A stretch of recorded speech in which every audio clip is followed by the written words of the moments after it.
اس session کے اندر ہم لوگ ٹیکسٹ ٹول کے متعلق تھوڑا سا ڈسکس کریں گے. کورل کے اندر جو سب سے امپورٹنٹ اور بیسک ٹولز میں ٹیکسٹ ٹول بھی ایک ٹول ہے. اس ٹول کی مدد سے ڈیفینیٹلی ہم ٹیکسٹ کی ٹائپنگ کر سکتے ہیں اور کوئی ایسا ڈاکیومنٹ جو آپ بناتے ہیں جس میں ٹیکسٹ کی آپ کو ضرورت ہے تو وہ ریکوائرمنٹ آپ کی اس ٹول کی مدد سے پوری ہو سکتی ہے. ٹیکسٹ لکھنے کے دو ڈفرنٹ طریقے. پہلا طریقہ یہ ہے کہ آپ ٹیکسٹ ٹول سلیکٹ کریں اور اپنے پیج پر جائیے اور جسٹ سمپل کلک کریں اور پھر اس کے بعد جو کچھ بھی ٹائپ کرنا چاہتے ہیں وہ آپ ٹائپ کر سکتے ہیں. فار ایگزامپل میں یہاں پر ایک سمپل ٹیکسٹ ٹائپ کرتا ہوں لائک ویلکم. ٹیکسٹ ٹائپ کرنے کے بعد ہم اس کو رینج میں لیتے ہیں اور یہاں پر ہمارے پاس ڈفرنٹ ٹیکسٹ سے ریلیٹ ٹولز موجود ہیں. اگر یہ ٹول کی لیئر آپ کو نظر نہ آئے تو آپ ونڈو میں جاتے ہیں ٹول بارز میں اور یہاں سے ٹیکسٹ ٹول بار کو اپنی مرضی سے آن یا آف کرتے ہیں. ادروائز عام طور پہ یہ پراپرٹی ونڈو میں سے خود سے ٹول آپ کے پاس آ جاتا ہے. تو سب سے پہلا ٹول آپ فونٹ فیس اس کا چینج کرتے ہیں لائک جسے ہم عام زبان میں رائٹنگ کہہ سکتے ہیں. ٹیکسٹ کی رائٹنگ کو آپ چینج کر سکتے ہیں. سیکنڈلی ہم ٹیکسٹ کی سائز کو اپنے حساب سے کم اور زیادہ کرنا چاہیں وہ ہم کر سکتے ہیں. ٹیکسٹ کو بولڈ، اٹیلک اور انڈر لائن کر سکتے ہیں اور انہی ٹولز پہ کلک کر کے انہیں ختم بھی کر سکتے ہیں. اگر پیراگراف ہم نے لکھا ہے جو کہ ہم اب تھوڑی دیر میں لکھیں گے تو ہم اس کی الائنمنٹ کو لیفٹ رائٹ سینٹر اور جسٹیفائی کر سکتے ہیں. اگر بلیٹس اپلائی کیے ہیں تو ہم اس کے انڈینٹ کو آگے اور پیچھے کر سکتے ہیں. یہاں پر ہمارے پاس ایک انڈینٹ کا سمبل آ رہا ہے جس کو میں نے یہاں پر ختم کیا. ہم فارمیٹ ٹیکسٹ میں جا سکتے ہیں جہاں سے ہم اس کی مزید سائز، اسٹائل اور فونٹ کو جو ہے وہ ڈیفائن کر سکتے ہیں. لائک ایک کمپلیٹ فارمیٹنگ ایریا آپ کے پاس اویلیبل ہے. ون ونڈو آپریشن ہے. آپ یہاں سے جا کے تمام چیزوں کو اپنے لیے سلیکٹ کر سکتے ہیں. آپ ٹیکسٹ کو انڈر لائن، اسٹیرک آؤٹ وغیرہ کر سکتے ہیں. اپر کیس کرنا ہے، اسمال کیس کرنا ہے وہ آپ ڈیفائن کر سکتے ہیں. سب اسکرپٹ سپر اسکرپٹ کرنا ہے یہ ڈیفائن کر سکتے ہیں. یہ تمام بیسک ٹولز ہیں جو کیریکٹر میں اویلیبل ہے. اس کے بعد الائنمنٹ اس کی ہم ڈیفائن کر سکتے ہیں. لائن کے درمیان، ورڈ کے درمیان اسپیسنگ ہم ڈیفائن کر سکتے ہیں. اور ہم اگر کالم پیراگراف اسٹائل یوز کرنا چاہتے ہیں تو وہ ہم دیکھ سکتے ہیں لیکن اس کو ہم تھوڑی دیر میں ڈسکس کریں گے. اور ایفیکٹس کو دینا چاہیں تو وہ ہم دے سکتے ہیں. تو ان تمام ایریاز کو ہم ایک ہی ونڈو آپریشن میں یوز کر سکتے ہیں. اور اگر ہم لاسٹ ٹول کو یوز کرتے ہیں ایڈٹ ٹیکسٹ کو تو ہم اس ونڈو کے اندر آ جاتے ہیں اور یہاں سے ہم نیکسٹ ٹیکسٹ کی ٹائپنگ کر سکتے ہیں. جبکہ اس کے نیچے کی طرف جو ٹولز اویلیبل ہیں وہ ٹیکسٹ کو ڈھونڈنا، ریپلیس کرنا، اسپیلنگ چیک، چینج کیس وغیرہ سے ریلیٹ کمانڈس ہیں. جو مائکرو ورڈ جن لوگوں نے کیا ہوا ہے یہ تمام ٹولز ان کو بہت آسانی سے سمجھ میں آ جائیں گے.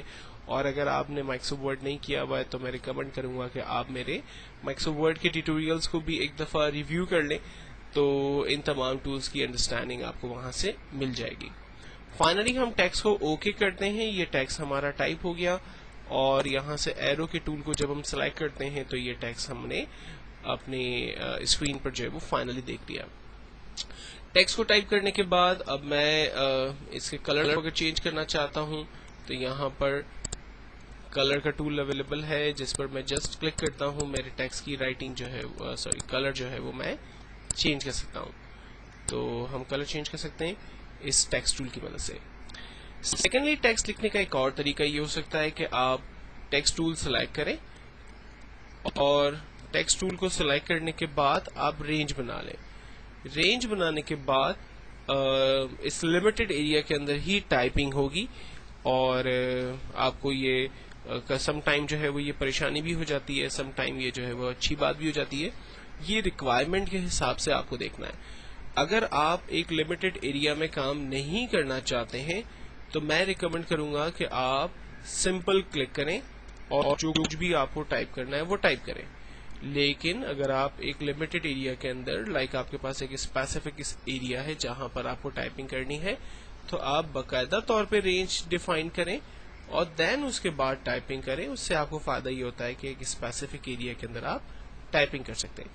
لیکن آپ جب ٹائپ کر لیں گے تو ٹولز ہیں وہ تو ویسے ہی اپلائی ہوں گے. یعنی ہم اس کو رینج میں لے کر اس کی سائز کو بڑا کر سکتے ہیں، اسے بولڈ اٹیلک انڈرلائن کر سکتے ہیں، تمام ٹولز اس کے اوپر آپ دیکھیں ویسے ہی اپلائی ہو رہے ہیں۔ لیکن ایک چھوٹا سا پرابلم عام طور پہ یہ آتا ہے کہ لکھنے کے بعد جب ہم باہر کسی خالی جگہ پہ کلک کرتے ہیں تو اس کے ساتھ یہ رینج ہمیں نظر آ رہی ہوتی ہے۔ اچھا، اس کے کیا فائدے ہیں؟ اس کے فائدہ یہ ہے کہ آپ جب اس کی بارڈر پہ کلک کرتے ہیں تو اس کی سائز کو مزید اپنے حساب سے کم اور زیادہ کر سکتے ہیں۔ اگر آپ کو اس کی اسپیسنگ کو کم اور زیادہ کرنا ہے تو وہ آپ یہاں پر ڈیفائن کر سکتے ہیں، ایک اچھی بات یہ ہے۔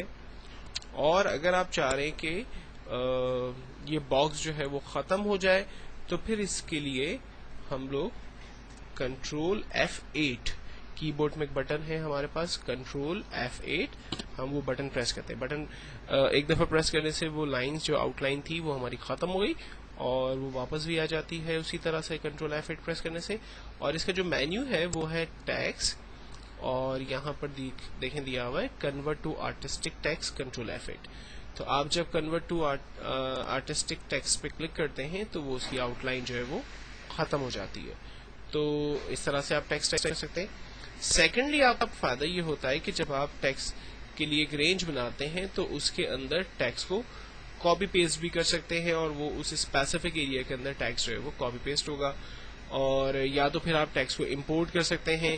اس کا طریقہ یہ ہوگا کہ میں ٹیکسٹ پہ باکس پہ پہلے کلک کرتا ہوں، دین اس پہ رائٹ کلک کر کے یا پھر فائل کے ٹیب میں جا کر امپورٹ، اور امپورٹ کے اندر لوکیشن میں دے رہا ہوں ڈیسک ٹاپ، اور فائل کا نام ہے میری دی ایسٹ انڈیا کمپنی۔ اس فائل کو میں نے سلیکٹ کیا اور امپورٹ کیا۔ آپ دیکھیں اس ایگزیکٹلی رینج کے اندر ہی میرا ٹیکسٹ جو ہے وہ امپورٹ ہو گیا۔ اب پھر اس کے بعد باقی تمام فارمیٹنگ ہم اسی طرح سے کر سکتے ہیں، یعنی ٹیکسٹ کی سائز وغیرہ کو کم زیادہ کر سکتے ہیں، کلر کر سکتے ہیں، بولڈ کر سکتے ہیں، واٹ ایور جو آپ کو کرنا ہے وہ آپ پرفارم کریں۔ اگر آپ کو اس کی سائز وغیرہ کو کم زیادہ کرنا ہے تو وہ آپ کر سکتے ہیں۔ اور اگر فائنلی آپ چاہتے ہیں کہ اس کی یہ بارڈر ختم ہو جائے تو اس کو سلیکٹ کریں اور کنٹرول F8 بٹن پریس کریں، اس سے یہ ٹیکسٹ جو ہے وہ ہمارا ختم ہو جاتا ہے۔